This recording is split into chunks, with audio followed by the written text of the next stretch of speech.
Assalamualaikum warahmatullahi wabarakatuh. Alhamdulillahirabbil alamin wassalatu wassalamu ala asrafil anbiya'i wal mursalin wa ala alihi wa sahbihi wa man tabi'ahum bi ihsanin ila yaumiddin. Asyhadu an la ilaha illallah wahdahu la syarikalah wa asyhadu anna Muhammadan abduhu wa rasuluh.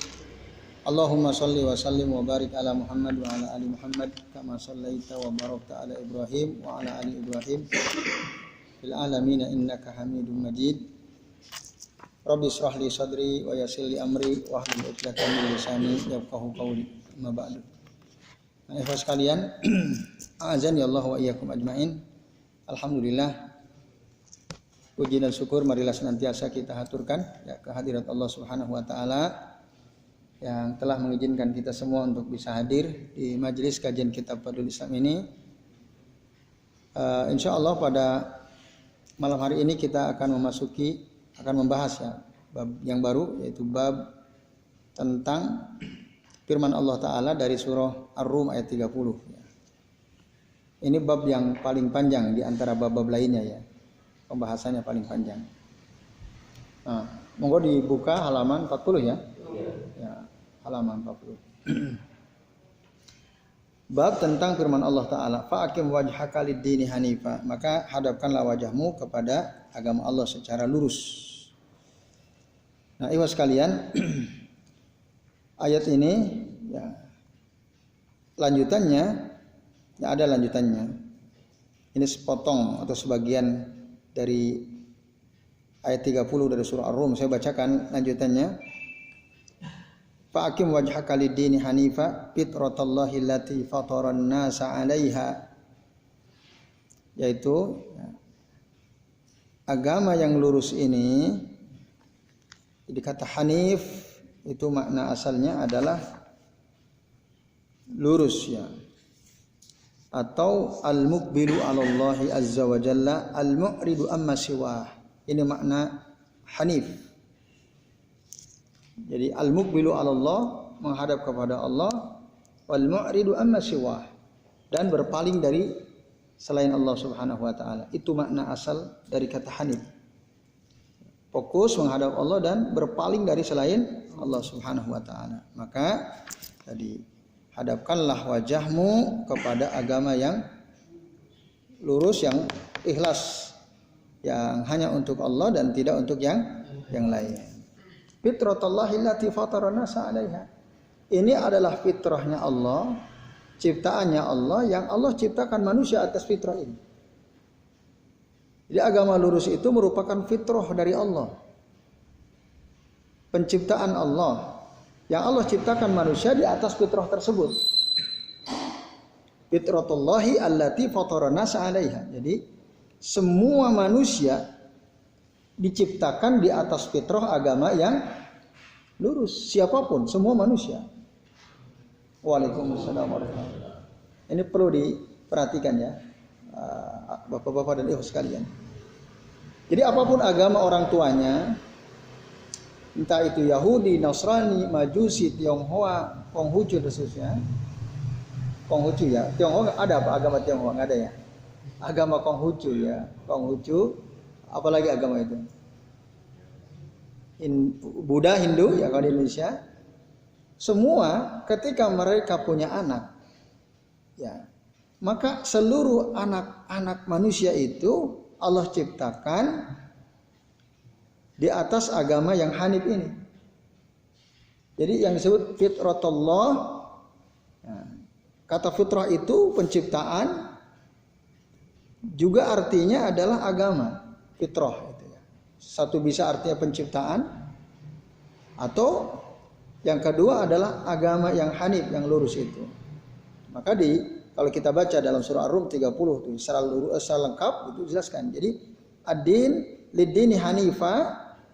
Din hanifa itu apa? Fitratullah, yaitu fitrah Allah allati fatara nasa 'alaiha, yang manusia diciptakan di atas fitrah tersebut.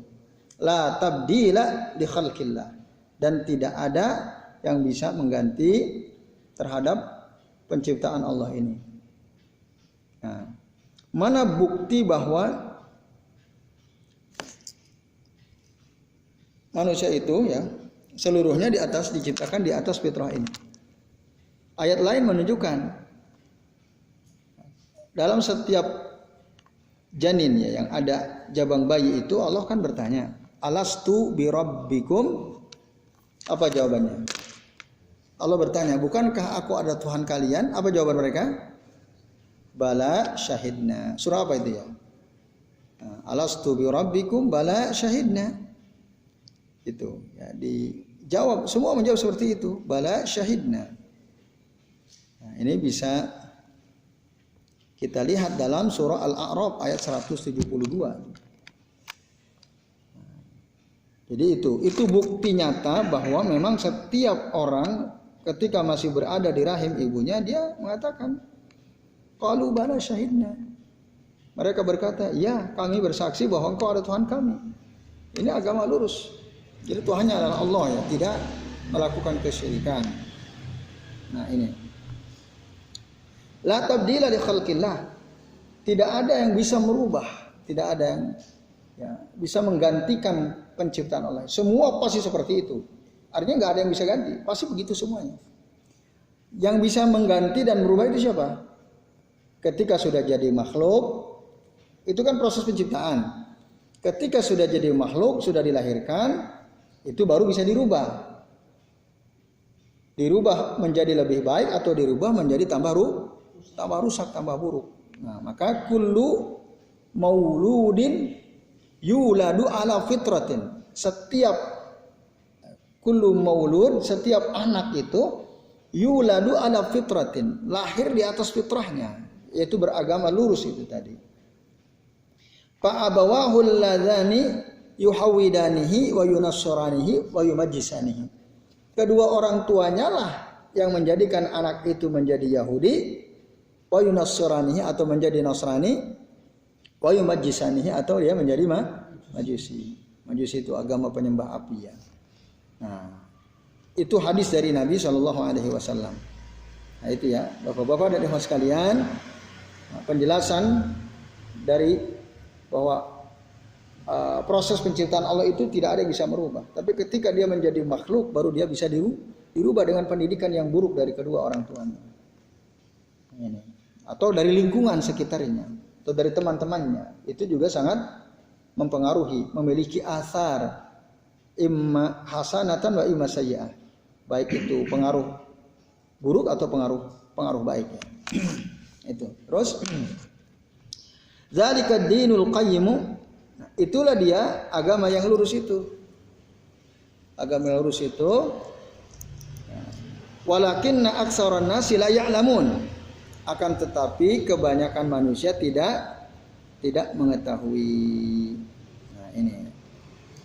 Lalu dalam lanjutan ayat ini munibina ilaih, semua orang kembali kepada Allah, wattaquhu, maka bertakwalah kepada Allah, wa aqimus shalah, dirikanlah salat, wala takunu minal musyrikin, dan jangan kalian menjadi orang-orang bagian dari golongan orang musyrik. Jadi tauhid lawannya ya musyrik, syirik. Lurus lawannya bengkok. Kemudian itu ya tadi. Jadi tapi tadi kebanyakan orang nggak tahu. Sebenarnya setiap kita ini dilahirkan berdasarkan fitrah dari Allah Subhanahu Wa Taala. Tapi orang nggak tahu sebenarnya. Kebanyakan orang nggak tahu. Kebanyakan orang nggak tahu. Nah, bapak-bapak dan ikhwat sekalian, a'adzanillahu wa iyyakum ajma'in. Kata fa'akim wajhaka. Kata fa'akim wajhaka di sini artinya adalah akhlis amalaka, ikhlaskan amalmu. Fa iqamatul wajhi wal islamul wajh, menegakkan agama atau islamul wajh ya, memasrahkan wajah itu artinya adalah ikhlasul amal, mengikhlaskan amal. Ikhlasul amal, mengikhlaskan amal untuk Allah Subhanahu wa taala. Maka dalam surah Al-Baqarah ayat 112 Allah taala berfirman, ini untuk menguatkan ayat ini, bala man aslama wajhahu lillah. Barang siapa yang aslama wajhahu, memasrahkan wajahnya untuk Allah lillah, wa huwa muhsinun. Sementara dia muhsin. Apa itu muhsin? muhsin itu muttabi'un li Rasuli sallallahu alaihi wasallam, mengikuti Rasul sallallahu alaihi wasallam, falahu ajruhu inda rabbih, maka dia dapat pahala dari sisi Tuhannya, wala khaufun alaihim wala hum yahzanun, tidak ada ketakutan atas mereka dan mereka tidak bersedih hati. Nah, ayat ini ya, ayat 112 dari surah Al-Baqarah ini memperkuat surah Ar-Rum ayat 30. Jadi ada dua syarat yang harus dipenuhi oleh seseorang agar dia mendapatkan pahala dari sisi Allah dan kelak dia tidak akan takut, ya, tidak merasa takut dan tidak merasa sedih kelak nanti. Satu, aslama wajhahu lillah, tadi maksudnya ikhlas. Yang kedua muhsin. Muhsin itu maksudnya ittiba kepada Nabi SAW dalam amal. Nah, dan syarat ketiga tentu intafa'anil amal asyirik, ya. Tidak ada amalan syirik dalam dirinya. Termasuk tidak ada amalan bid'ah dalam agamanya. Nah, itulah dia yang akan diterima oleh Allah Subhanahu wa taala. Ada dua hal yang harus dilakukan, ada dua hal yang harus dihindari. Dua hal yang harus dilakukan apa tadi? Ikhlas karena Allah, ittiba Rasul.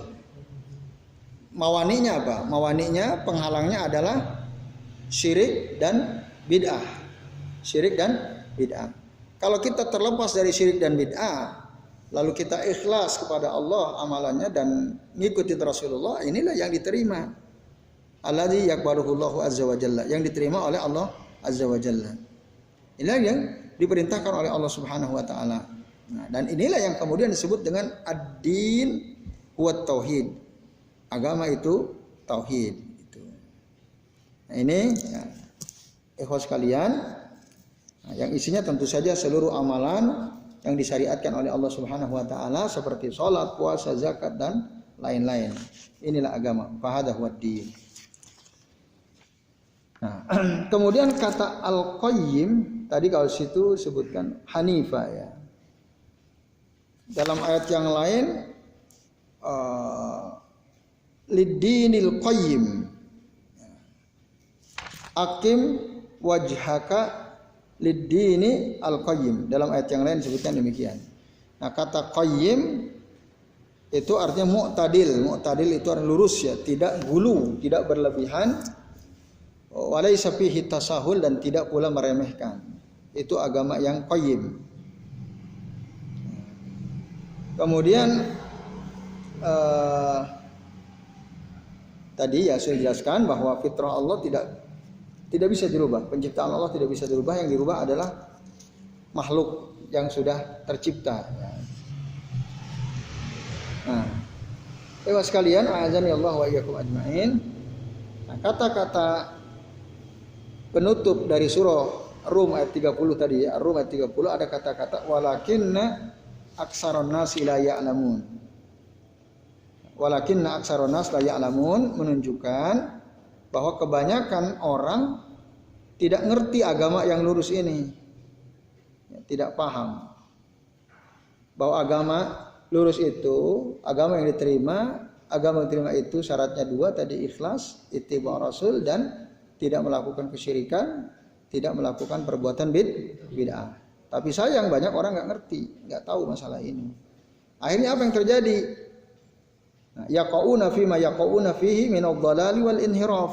Mereka terjerembab pada, ya, lubang kesesatan dan penyimpangan. Sebab ketidaktahuannya itu. Nah, mereka nggak tahu kalau syaratnya yaitu dua yang harus dilakukan dan dua yang harus dijauhi. Nah itu, maka agama yang lurus, ya, tadi sudah clear, ada dua syarat yang harus dipenuhi dan dua hal yang harus dijauhi. Tapi sayang sekali lagi tadi manusia banyak tidak tahu. Nah, kata-kata aksara walakinna aksaron nas la ya'lamun ini menunjukkan bahwa al-ibratu laisa bikatsir, ya. Al-ibratu laisa bil kasrah.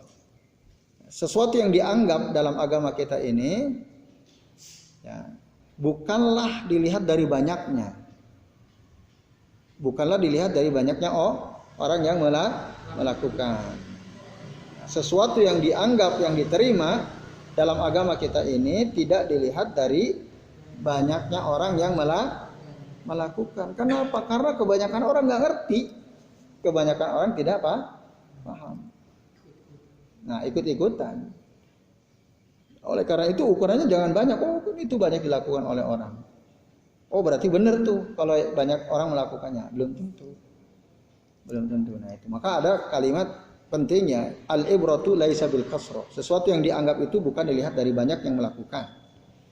Nah, maka dikatakan idza kanat ala dhalalin aw ala khata'. Jika yang banyak itu mereka berada di atas kesesatan dan kesalahan.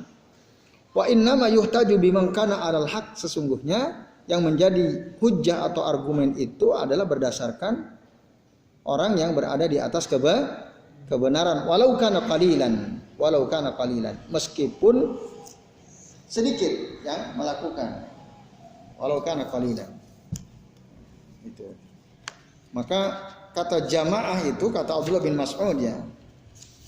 Ketika beliau ditanya, jamaah yang hak, Ahlus Sunnah wal Jamaah, jamaah yang benar yang akan masuk surga itu siapa mereka? Kata orang-orang kepada Abdullah bin Mas'ud. Abdullah bin Mas'ud mengatakan al-jama'atu man wafaqa ta'atillahi atau ta'atallahi wa in kunta wahdak. Jadi yang disebut jamaah itu adalah apa yang sesuai dengan ketaatan kepada Allah. Sesuai dengan ketaatan kepada Allah, wa in kunta wahdaka, meskipun engkau sendiri, itulah jamaah. Jadi yang taat pada Allah walaupun kita sendiri itulah jamaah. Jadi bukan dilihat dari sisi banyaknya orang. Apalagi nanti di dalam ayat yang lainnya, surah Al-An'am ayat 116. Ada ayat berbunyi wa in tuti aksara man fil ardi yudilluka an sabilillah. Kalau kamu mentaati kebanyakan orang di atas muka bumi, yudilluka an sabilillah, maka mereka akan menyesatkan engkau dari jalan Allah. Kalau kita ngikutin kebanyakan orang di atas muka bumi. Karena apa? Orang itu kebanyakan, ya termasuk kita juga saya kira, ya seringkali lebih cenderung mengikuti hawa nafsunya. Orang itu. Buktinya saja di suatu negara, ya, ada partai penguasa, nggak tahu negara apa namanya ini, walaupun sudah jelas ya para pengurusnya itu korup, juara itu ya, terbanyak di negara tersebut, tetap aja banyak yang milih, benar nggak? Nah kan nggak tahu partai apa itu namanya ya. Nah itu ini membuktikan bahwa ya ini membuktikan bahwa kebanyakan orang itu rusak. Nah ini, jadi itulah yang Allah katakan walakinna aksaran nas la ya'lamun. Maka itu ada kalimat al-ibratu laisa bil kasrah. Al-ibratu laisa bil kasrah ya sekalian. Nah, itu ayat pertama. Yang kedua, firman Allah Ta'ala wa wassa biha Ibrahimu banihi wa Yaqubu ya baniya innallaha astafa lakumuddin fala tamutunna illa wa antum muslimun. Berwasiat dengan agama yang hanif ini siapa? Nabi Ibrahim kepada anak cucunya, kepada Nabi Ismail dan Nabi Ishak. Nabi Ibrahim punya dua putra namanya Ismail dan Ishak. Maka yang disebut wa wassa biha, ha itu kembali kepada ya ucapan itu, diterjemahkan di situ ucapan itu, maksudnya agama yang lurus itu diwasiatkan oleh Ibrahim kepada anak-anaknya.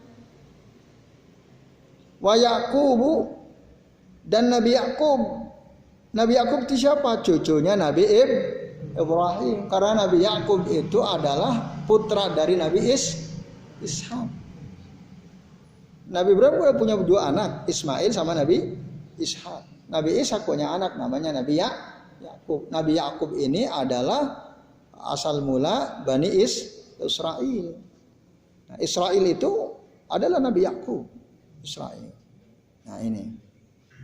Nah, dan demikian pula Yakub berkata, ya Ibrahim Yakub berkata, ya baniya, duhai anak-anakku, innallaha astafa lakumuddin. Sesungguhnya Allah Ta'ala telah memilihkan agama ini. Istofa, ya. Kata istofa lakum din di sini diartikan memilihkan. Ya. Kata istofa sendiri artinya dari kata sofin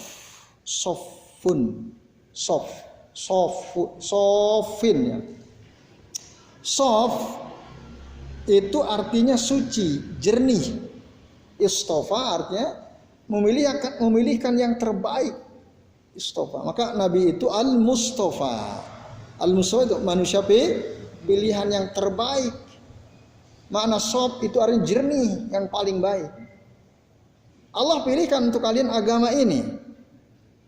Agama yang lurus ini. Fala tamutunna illa wa antum muslimun. Maka janganlah kalian mati kecuali dalam keadaan muslim.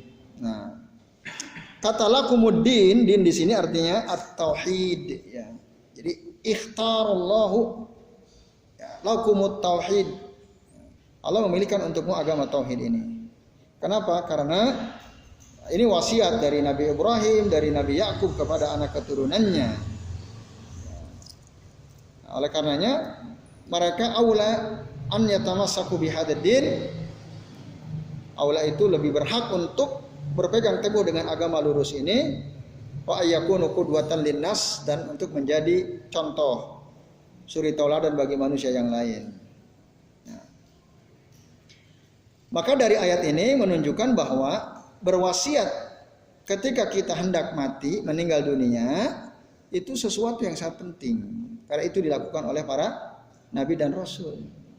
Jadi bapak-bapak dari sekalian ya, ketika kita sakit keras, kayaknya ajal sudah dekat, itu siapkan wasiat terbaik ya. Dan tidak ada wasiat terbaik kecuali mewasiatkan kepada anak-anak dan keturunan kita untuk beragama tauhid, untuk istiqomah di dalam agama tauhid ya. Ittiba kepada Rasul. Itu yang diwasiatkan oleh para nabi dan rasul sebelum Nabi Muhammad SAW.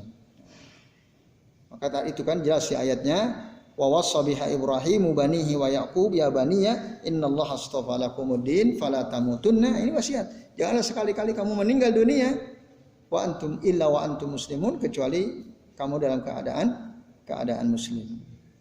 Nah, maka di sini ya, kalau tadi ada kesimpulan al-ibratu laisa bil kasrah, kalau ayat ini ada kesimpulan al-ibratu bil khatimah.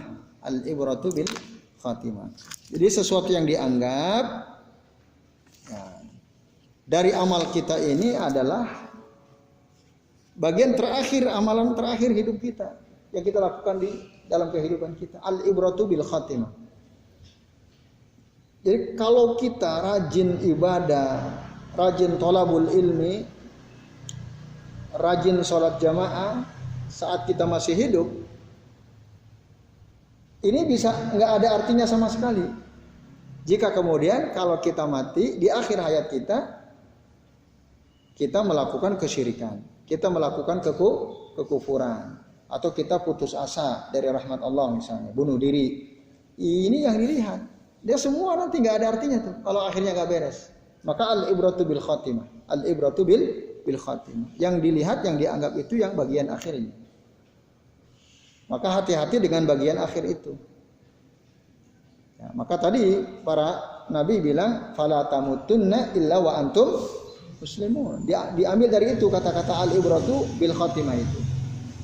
Janganlah kalian mati kecuali dalam keadaan muslim. Nah, itu. Maka hati-hati. Dalam hadis sahih Rasul mengatakan, ya, inna ahadakum la ya'malu bi amali ahlil jannati hatta ma yakunu bainahu wa bainaha illa dhira'. Sesungguhnya salah seorang di antara kalian ada yang beramal dengan amalan penghuni surga. Hatta ma yakunu bainahu wa bainaha illa dhira', sehingga antara dia dengan surga itu jaraknya tinggal 1 hasta, tinggal segini, dekat sekali. Ini dia, ini surga.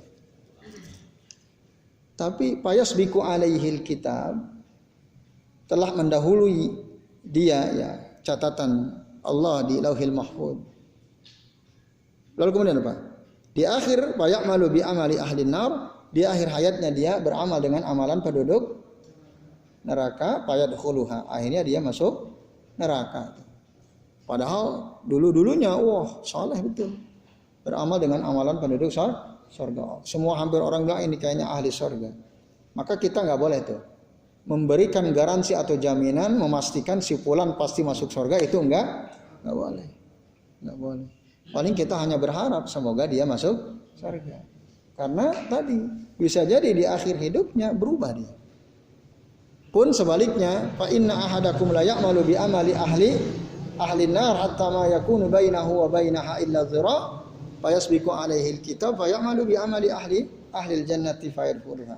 Ada orang beramal dengan amalan penduduk neraka sehingga antara dia dengan neraka sudah sangat dekat, tinggal satu hasta. Tapi kitab catatan Allah di Lauhil Mahfuz sudah mendahului dia dan akhirnya dia beramal di akhir hidupnya dengan amalan penduduk surga dan dia pun akhirnya masuk surga.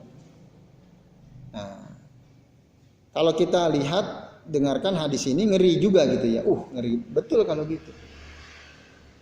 Nah, tapi ada nanti dalam riwayat yang lain penjelasan. Jadi orang-orang yang ketika dia hidup beramal dengan amalan penduduk surga, kok akhirnya masuk neraka? Karena amalannya itu enggak ikhlas. Tidak ikhlas. Dia ingin dilihat oleh orang supaya dianggap soleh. Karena dia punya kepentingan, ya ingin dipilih misalnya. Punya banyak kepentingan duniawi. Nah, itulah yang pada akhirnya menyebabkan dia masuk ke dalam neraka karena tidak ikhlas.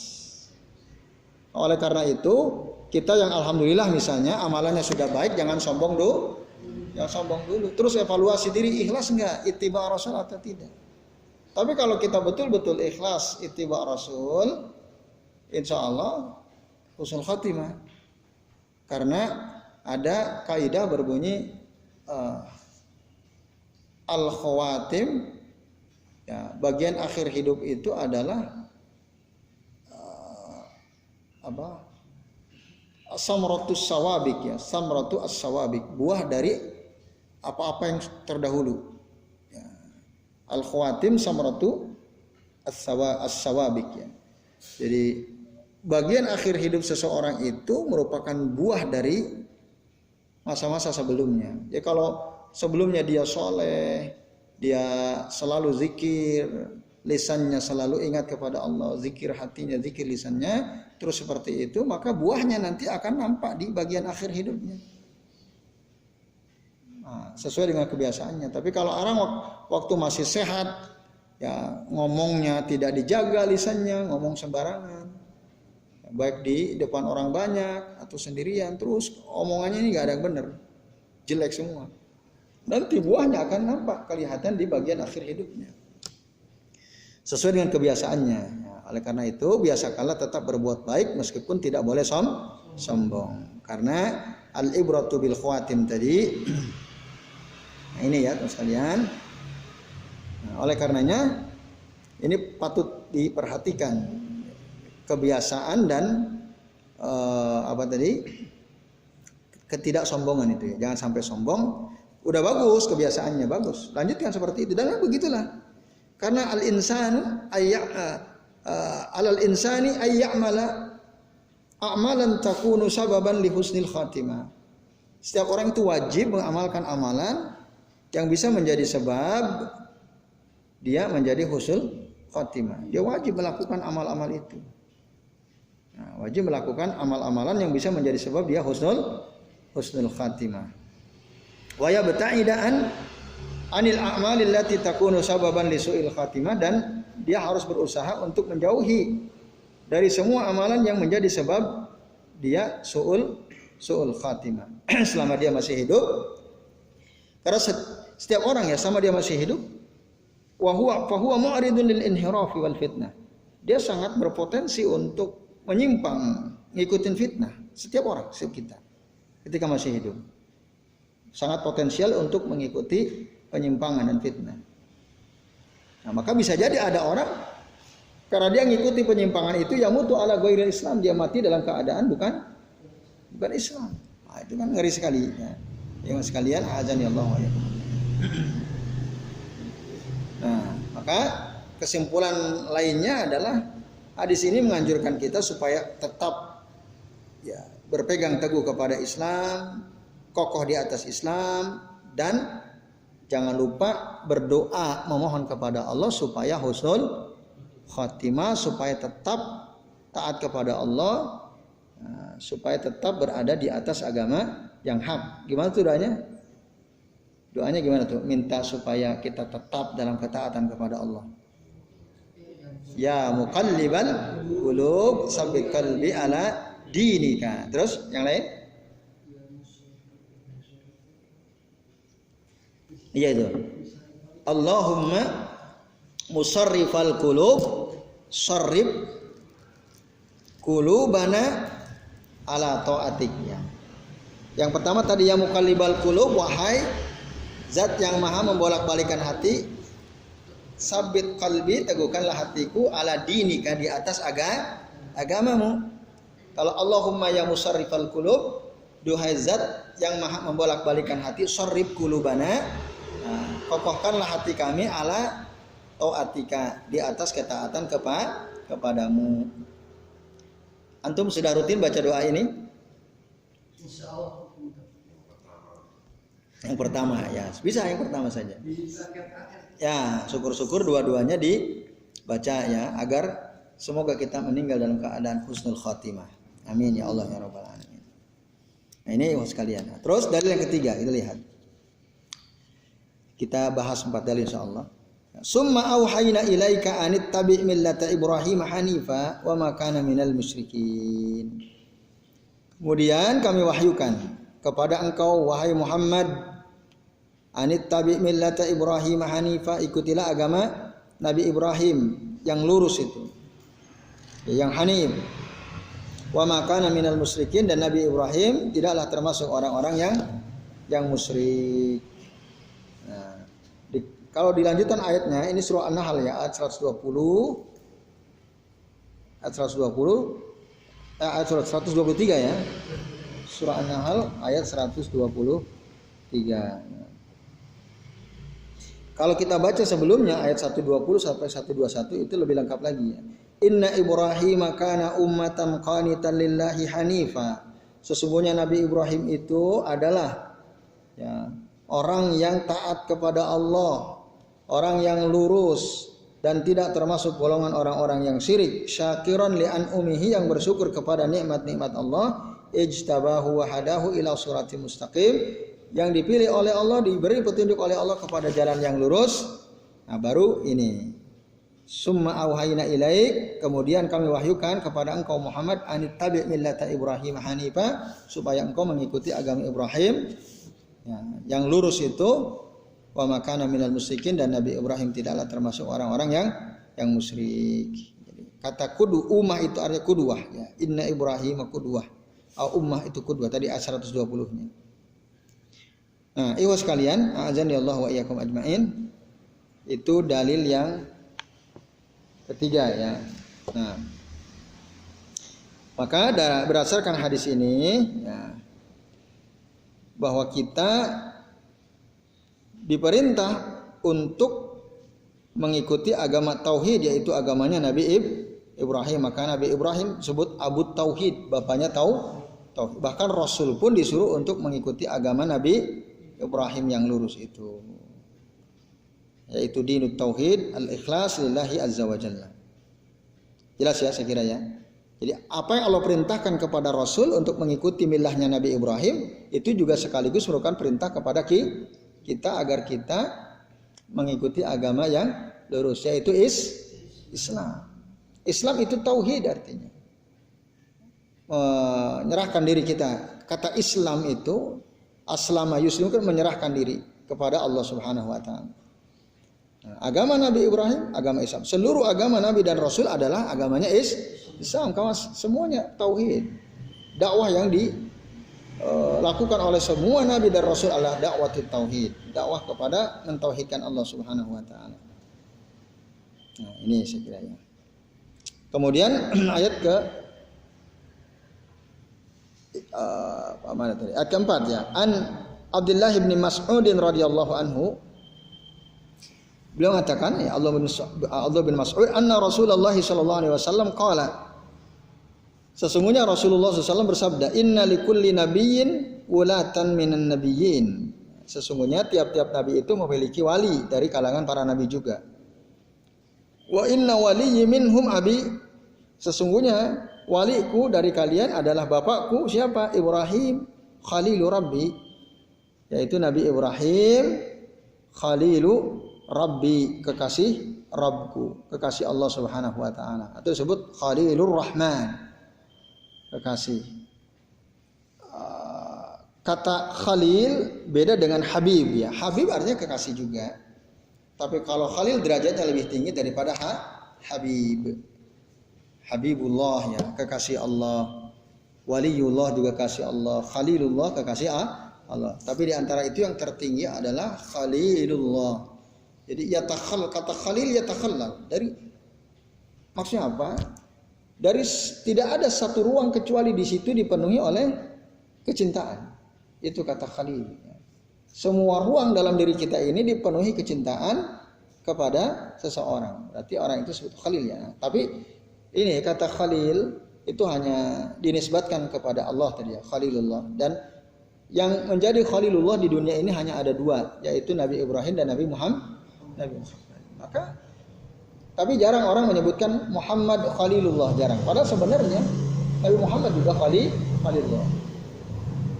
Nah ini ya misalnya. Nah lalu kemudian summa qara'a, kemudian Nabi Muhammad membaca ayat surah dalam Al-Quran ya, dari surah Ali Imran ayat 68. Inna awlan nasi bi Ibrahim, Inna awlan nas bi Ibrahim, sesungguhnya orang yang paling dekat dengan Nabi Ibrahim adalah lalladzina taba'u, adalah orang-orang yang mengikutinya, mengikuti dalam beragama tauhid itu. Wa hadan nabiyyu walladzina amanu. Nah, juga nabi ini Nabi Muhammad beserta orang-orang yang beriman kepada Nabi Muhammad, wallahu waliyul mu'minin, dan Allah adalah pelindung bagi seluruh orang-orang yang beriman. Seluruh orang beriman pelindungnya Allah Subhanahu wa taala. Hadis, nah ini hadis Abdullah bin Mas'ud ini dikeluarkan oleh Imam At-Tirmidzi di dalam kitab Sunannya, ya ikhwas sekalian, di dalam kitab Sunannya. Apa kesimpulan penting dari hadis atau dalil yang keempat ini, ikhwas sekalian? Nah, hadis ini menunjukkan bahwa ya, orang yang menjadi wali atau kekasih Nabi Muhammad SAW ya, itu adalah Nabi Ibrahim, bapaknya karena dia Abu Tauhid itu ya, karena dia Khalilur Rabbi, dan semua orang yang mengikuti beliau, mengikuti Nabi Ibrahim dalam hal tauhid atau mengikuti Nabi Muhammad umatnya beliau. Nah itulah orang-orang yang betul-betul dicintai oleh Rasulullah SAW. Ya. Jadi Rasul hanya mencintai orang-orang yang mengikuti beliau. Orang yang mengikuti beliau otomatis mengikuti Nabi Ibrahim dalam masalah tauhid. Maka dalam salah satu rangkaian doa zikir pagi petang itu gimana? Amsaitu, bukan? Amsaitu ala fitratil, amsayna ala fitratil Islam wa ala kalimatil ikhlas wa ala dini nabiyyina Muhammadin sallallahu alaihi wasallam, terus wa ala millati Ibrahim hanifan musliman wa ma kana minal musyrikin. Itu kena semua tuh. Amsayna ala fitratil Islam. Ya, atau asbahna ala fitratil Islam. Itu penegasan bahwa kami ini masuk di pagi hari, di sore hari di atas fitrahnya Islam. Itu kita menegaskan ya, untuk diri kita sendiri di hadapan Allah bahwa saya masuk ke pagi hari, masuk sore hari di atas fitrahnya Islam. Wa ala kalimatil ikhlas, dan di atas kalimat ikhlas. wa ala dini nabiyyina Muhammad sallam, dan di atas agama Nabi Muhammad sallam, wa ala millati abina Ibrahim, dan di atas agama bapak kita Nabi Ibrahim alaihis salam. Itu penting, penegasan itu penting. Makanya Rasul nyantahin ke kita supaya kita baca itu rutin setiap hari 2 kali minimal, pagi dan petang. Ini bagian tadi untuk menjaga keistiqomahan kita di atas agama tauhid, baca zikir itu. Nah, itu untuk memperkuatnya supaya tidak gampang nyimpang gitu. Ada apa-apa ngikut gampang ya. Maka insya Allah orang yang rajin baca itu dia nggak mudah tergoda untuk ngikutin bid'ah, dan dia punya benteng kuat untuk bisa menghalau atau menepis atau menjaga dirinya dari perbuatan bid'ah. Nah itu baca. Hafal insya Allah ya. Insya Allah hafal. Kalau dibaca terus setiap hari hafal insya Allah. Nah ini terus sekalian ya. Nah, maka tadi bahwa dalil ini menunjukkan tidaklah ada wali bagi Nabi kecuali manittaba'ahu, yang mengikuti beliau. Laisa hunaka waliyun lin nabiyyi wala li Ibrahim illa manittaba'ahuma. Ya, tidak ada wali atau kekasih bagi Nabi dan bagi Nabi Ibrahim kecuali orang yang mengikuti beliau berdua. Maka walladzina yaz'amuna annahum yuhibbuna Muhammadan wa hum yukhalifunahu. Orang-orang yang mengklaim dirinya kami mencintai Muhammad, wa hum yukhalifunahu, tapi mereka menyelisihi Nabi Muhammad, wa yahditsunal bid'ah. Ya. Dan mereka berbuat bid'ah wal muhdasat, perkara-perkara baru. Wa yaz'amuna annahum yuhibbuna an-nabi, lalu mereka mengaku bahwa mereka cinta kepada Nabi. Wahum kadzab, mereka itu para pendusta. Kenapa? Ya karena mereka berbuat bid'ah. Orang yang berbuat bid'ah berarti tidak mengikuti Nabi. Bohong kalau dia bilang kami cinta kepada Nabi, padahal mereka menyelisihi Nabi, berbuat bid'ah. Nah, itu kadzab. Kenapa? Karena kalau mereka betul-betul yuhibbunan nabiyya sallallahu alaihi wasallam lattaba'uhu, pasti akan ngikutin Nabi, wa tarakul bid'ah wal muhdasat, dan pasti mereka akan meninggalkan bid'ah dan perkara-perkara baru allati ma anzalallahu biha min sultan, yang tidak Allah berikan penjelasan, keterangan tentang itu, perkara-perkara bid'ah itu. Ini pentingnya. Jadi klaim kecintaan kepada Allah, kepada Rasul itu harus mengikuti Rasulullah Shallallahu Alaihi Wasallam, ya ibu sekalian. Jelas ya. Nah, maka di sini kalau tadi al-ibratu laisa bil kasra, yang kedua tadi al-ibratu bil khawatim. Nah, maka di sini pun ada al-ibratu laisa bid da'wa. Al-ibratu laisa bid da'wa. Ini kaidah penting ini. Kalau al-ibratu laisa bil kasrah artinya apa tadi?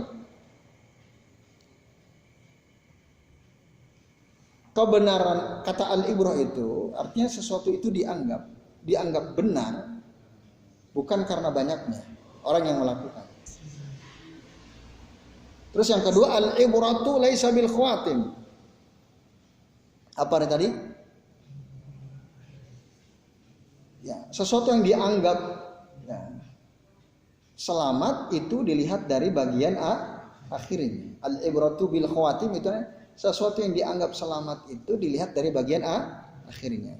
Terus yang ketiga ini, ya, yang ketiga al-ibratu laisa bid da'wa. Dari hadis tadi yang terakhir itu ya. Atau dari pernyataan bahwa saya cinta kepada Nabi. Saya mencintai Nabi. Tapi dia menyelisihi Nabi. Orang seperti itu bohong. Nah, maka kesimpulannya al-ibratu laisa bid da'wa. Kebenaran seseorang itu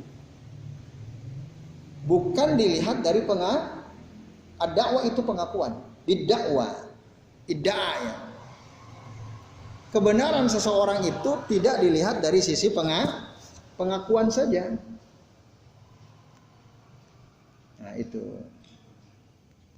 Bukan hanya yang terkatakan dalam lisan saja. Buktinya mana? Itu aja. Tinggal buktinya mana? Kalau ente bilang ente cinta kepada Nabi, oke. Ada bukti enggak? Kalau ente cuma bilang semua orang bisa. Itu. Maka al-ibratu laisa bid-da'wa.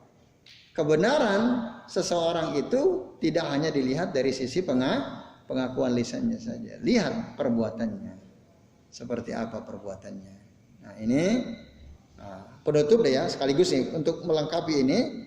Jadi, maka lihat hadis terakhir, hadis yang kelima ini, dari kelima. An Abi Hurairah radhiyallahu anhu qala Rasulullah sallallahu alaihi wasallam, innallaha la yanzuru ila ajsamikum. Kata Abu Hurairah radhiyallahu anhu, Nabi pernah bersabda, sesungguhnya Allah tidak melihat kepada bentuk tubuh kalian, wala ila amwalikum, dan tidak pula melihat kepada harta-harta kalian. Walaki yanzuru ila qulubikum wa a'malikum. Akan tetapi Allah melihat kepada hati kalian dan kepada amal-amal kalian. Jadi pengakuan itu harus dilihat amalnya seperti apa. Tapi amal pun gak cukup, harus dilihat hatinya. Jadi setelah ada al-ibratu laisa bid-da'wa, nanti ada al-ibratu laisa bil mazahir. Nah, ada lagi al-ibratu laisa bil mazahir, ini kaidah yang keempat. Ya. Amalan seseorang dianggap benar atau tidak benar tidak dilihat dari yang nampak. Al-ibratu laisa bil mazahir, mazahir itu yang nampak kelihatan. Itu tidak dilihat dari situ. Tapi harus lihat apa yang ada dalam hatinya. Itu harus sinkron. Maka tadi Nabi bilang, walaki yanzuru ila qulubikum wa a'malikum. Tapi Allah lihat hati kalian. Niatnya gimana? Hatinya ikhlas tidak? Oh, ikhlas. Terus beramal dia juga. Dia beramal tidak? Apa dia ngomong atau beramal juga? Oh, dia ngomong tapi dia juga beramal. Nah, itu baru tuh diterima. Karena tadi al-ibratu laisa bil mazahir, bukan hanya dengan yang nampak tapi juga dengan apa yang ada dalam hati, ya, teman-teman sekalian. Tapi nggak boleh juga hati yang penting kan niatnya ikhlas.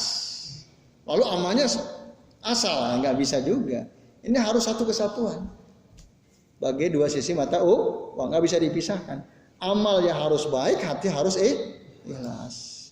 Yang penting hati ikhlas, amal nggak beramal nggak apa-apa. Nah ini nggak benar juga. Itu pengakuan toh jadinya. Nah ini ya, jadi harus lengkap. Ngomong oke, saya cinta Rasulullah, saya cinta kepada Allah. Gimana amalnya? Oke, kelihatan ada amalnya. Hatinya gimana? Nah, jadi 3 dilihat. 1 lihat apa yang dikatakan. Yang kedua bagaimana hatinya. Yang ketiga bagaimana amalnya. Maka ketiga ini menjadi syarat kesempurnaan iman. Ya, jadi ini syarat kesempurnaan iman. Kalau rukun iman ada 6, kalau syarat kesempurnaan iman, ya, atau syarat kebenaran iman ada 3. Imannya benar ya. Iman seseorang dianggap benar jika memenuhi 3 syarat. 1 apa? At-takriru bil lisan, dia ucapkan secara lisan. Tadi dakwah, berarti lisan itu kan pengakuan, ad-dakwah. Tapi ingat kalau hanya ini al-ibratu laisa bid-da'wah, bukan tidak cukup dengan pengakuan. Yang kedua harus ada at-tasdiqu bil qalb, membenarkan di dalam hati. Nah, ini harus. Dan yang ketiga adalah al-a'malu bil arkan, mengamalkan semua rukun iman itu. Nah, ini baru benar tuh imannya. Jadi pengakuan keyakinan dalam hati dan amal perbuatannya itu harus kelihatan semua. Nah, ini dia ya teman sekalian, a'azani Allah wa iyyakum ajmain, yang harus kita sama-sama perhatikan ketiga hal ini. Nah, itulah dia akidahnya Ahlussunnah terkait dengan masalah keimanan. Jadi syaratnya 3 tadi. Coba tolong sebutkan yang 3 apa? Syarat kebenaran iman seseorang. At-takriru bil lisan, ucapkan lisan, terus Al yakinu bil qalb, yakin dalam hati, terus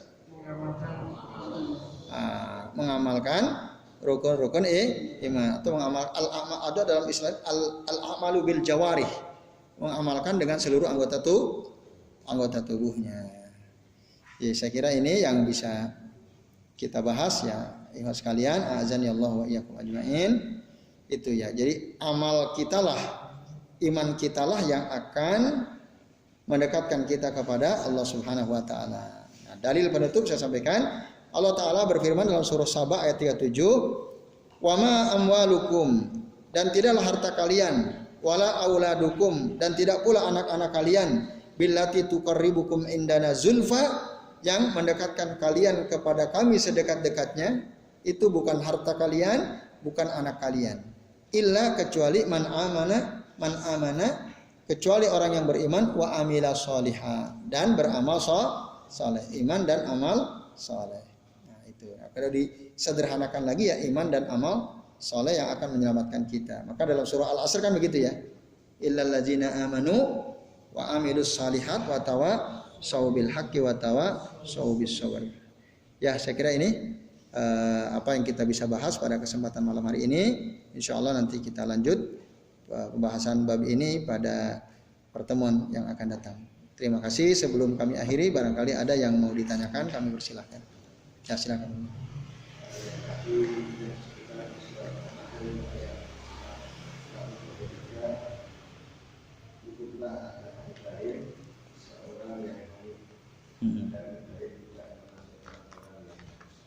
Ya. Artinya dulu itu apakah Ibrahim pernah melakukan kemusyrikan? Kemudian sebelum dia menemukan ada banyak dengan mana di pada lembah patung, terus Nabi Ibrahim mencari Tuhan, makanya benar apakah itu dianggap dulu termasuk musyrik? Akhirnya ayatnya turun dan Ibrahim itu tidak termasuk orang lain. Ya, bagian terakhir dari ayat 1, 2, 3 surah An-Nahl itu menegaskan bahwa Nabi Ibrahim bukan orang yang musyrik. Ya, proses yang beliau lakukan itu bukan bagian dari kesyirikan. Pencarian, kan Nabi Ibrahim mencari-cari siapa sih Tuhannya. Orang kan semua nyembah berhala tuh. Nabi Ibrahim menurut akal beliau kok bisa berhala kok disembah-sembah. Ngomong aja bahkan nggak bisa, ngomong aja kan. Gerak aja nggak bisa bahkan. Nah, lalu kan mencari-cari apa ya? Oh, mungkin matahari Tuhan ini, karena yang menyinari seluruh alam. Karena mataharilah ada pertumbuhan khususnya. Kan diceritakan dalam Al-Quran. Falamma afalat, tapi ketika matahari itu hilang, qala la uhibbul afilin. Aduh, aku tidak suka nih. Tuhan kok bisa hilang? Falamma ra'al qamara bazighan qala hadza rabbi. Ketika melihat ada bulan terbit, nampak oh ini Tuhan, barangkali ini Tuhanku. Matahari kan udah hilang. Oh, malam-malam ada muncul. Hadza rabbi, ini Tuhanku. Falamma afala, esok pagi hilang juga bulan. Qala, maka Nabi Ibrahim berkata, la uhibbul afilin, aku tidak suka yang hilang, sesuatu yang hilang.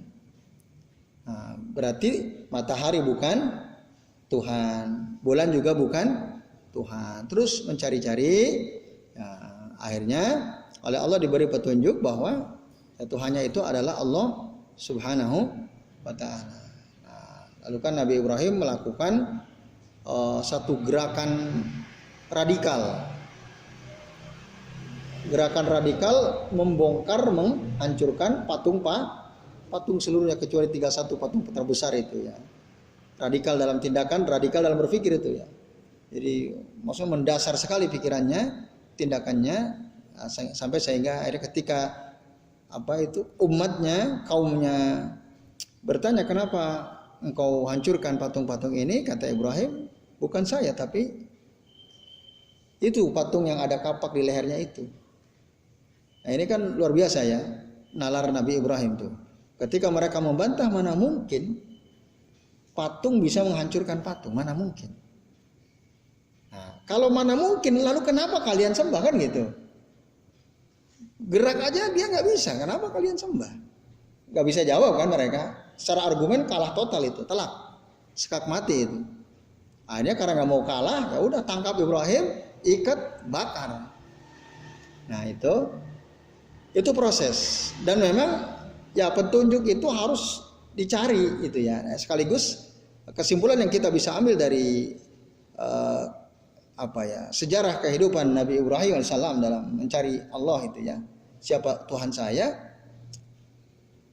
Di antara kesimpulan pentingnya adalah bahwa hidayah itu, petunjuk itu harus dicari sungguh-sungguh, dicari. Sebagaimana Nabi Ibrahim mencari itu, tidak menunggu, betul, harus dicari. Kalau kita ingin tahu kebenaran harus dicari. Kebenaran tidak datang sendiri. Cari ilmu, hadir di majelis ilmu. Nah, itu bagian daripada proses pencarian. Dari situ kita akan tahu, oh ternyata yang benar begini. Jadi al-ilmu yu'ta wa la ya'ti gitu. Ilmu itu didatangi, tidak datang sendiri. Nanti para ulama mengatakan al-ilmu yu'ta wa la ya'ti. Ilmu itu didatangi. Enggak tiba-tiba ujug-ujug datang ke otak kita, enggak. Tapi dia harus kita datangi. Di mana ada majelis ilmu, datang kita ke situ. Nah, kalau tidak gitu, datangin ilmu, dicari ya. Cari sana, cari sini, nanti akan ada petunjuk. Nah, itu al-ilmu yu'ta wala ya'ti. Apalagi nanti kalau kita amalkan ilmu ini, man amala bima alima, allamallahu bima lam ya'lam, kata para ulama. Barang siapa yang mengamalkan ilmu yang sudah dia ketahuinya, maka Allah akan mengajarkan kepada dia ilmu yang dia belum tahu. Allah kasih petunjuk tuh, maksudnya gitu. Maka dalam surah apa itu? Saya lupa ini. Di dalam Al-Quran tuh ada ayat berbunyi, man jahada fina lanahdiyannahum subulana. Barang siapa yang bersungguh-sungguh di jalan kami pasti Allah bilang lanahdiyannahum. Ada nun taukid as-sakilah di situ. Kami pasti akan beri petunjuk kepada mereka. Subulana, jalan-jalan kami. Nah, itu artinya proses ya, untuk menjadi tahu, untuk dapat hidayah, untuk berilmu itu harus ada proses, harus dicari. Yaitu itu. Nah, proses pencarian Ibrahim menunjukkan kesungguhan dia untuk dapat hidayah, dan itu bukan bagian dari kesyirikan, Pak Lukman. Maka Allah tegas mengatakan wa makana minal musyrikin. Nabi Ibrahim itu tidak termasuk orang-orang yang syirik. Allah taala. Ya. Itu. Masih ada? Ya. Hidayah sendiri itu kan Allah memilih hamba-hambanya. Tapi kan hidayah juga bisa lepas gitu. Ya. Jadi kan setelah Allah menurunkan hidayah kepada hambanya, kita sebagai hamba yang baik adalah menjaga itu. Itu benar nggak ya? Ya betul. Jadi hidayah itu ya harus dijaga, harus disyukuri. Dan harus beramal sesuai dengan petunjuk itu, petunjuk dari Allah Subhanahu Wa Taala. Udah dapat hidayah, lalu ya kita abaikan. Nah, nanti nggak berfungsi tuh hidayah. Hidayah itu kan secara garis besar ada dua ya. Yang ada hidayatul taufik, ada hidayatul irsyad wal bayan tuh ya. Nanti kalau kita nggak amalkan, nah dia fungsinya hanya sebagai hidayatul irsyad wal bayan saja. Kita nggak amalin, nggak bisa jadi hidayatul taufik. Nah, setinggi-tinggi hidayah adalah hidayatul taufik. Dan ini hanya hak prerogatif Allah Subhanahu Wa Taala. Ini yang kita kaji ini kan. Ini hidayah, petunjuk. Namanya hidayatul irsyad wal bayan. Kita dikasih tahu agama lurus begini, manusia itu sudah diciptakan begini. Tadi ada beberapa kesimpulan al-ibratu. Apa tadi yang pertama? Laisa bil kasra, al-ibratu laisa bid da'wa, al-ibratu bil khawatim, al-ibratu bil laisa bil mazahir. Itu kan hidayah tuh, petunjuk. Nah, kalau kita enggak amalin, enggak jaga hidayah itu dengan amal ya, menjaga hidayah itu dengan amal, ya akhirnya hanya sekedar hidayatul irsyad wal bayan saja, tidak menjadi hidayatul taufik. Nah, hidayatul taufik itu adalah saat kita mendapatkan kemudahan, keringanan untuk beramal dapat ilmu, mudah mengamalkan. Nah itu berarti udah menjadi hidayatut taufik. Banyak nggak orang tahu ilmu tapi susah beramal?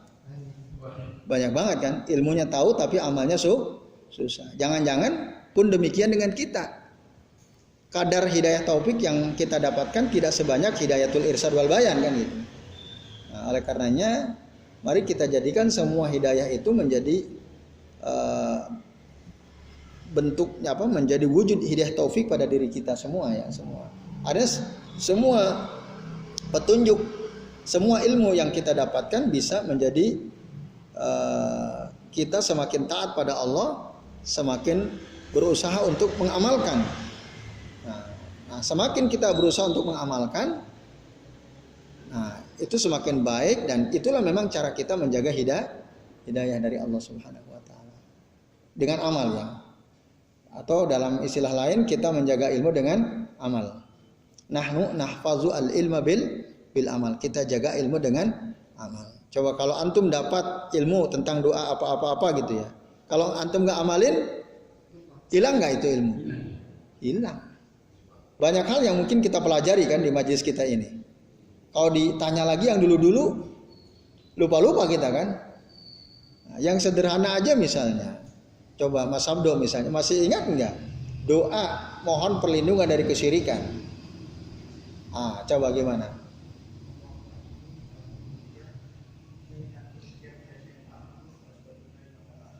Alhamdulillah. Berarti antum jaga ilmu ini. Karena diamalkan. Coba kalau antum nggak amalin, antum nggak mungkin hafal sekarang. Bener nggak? Karena antum amalin. Kalau kita nggak ngamalin, nggak mungkin hafal kita. Itu maksudnya. Memang dijaga dengan cara diamalkan. Baik, itu ya yang kita bisa bahas. Terima kasih teman sekalian, Bapak-bapak sekalian. Semoga apa yang kita bahas ya, pada malam hari ini bermanfaat. Mohon maaf jika ada kesalahan dari apa yang kami sampaikan. Nanti diakhiri oleh Mas Abdo selaku pembawa acara ya. Kami sekali lagi mohon maaf dan kami akhiri. Wassallallahu ala Muhammadin wa ala alihi wa sahbihi wa baraka wa sallama alaihim ajma'in. Billahi taufiq wal hidayah. Wassalamualaikum warahmatullahi wabarakatuh.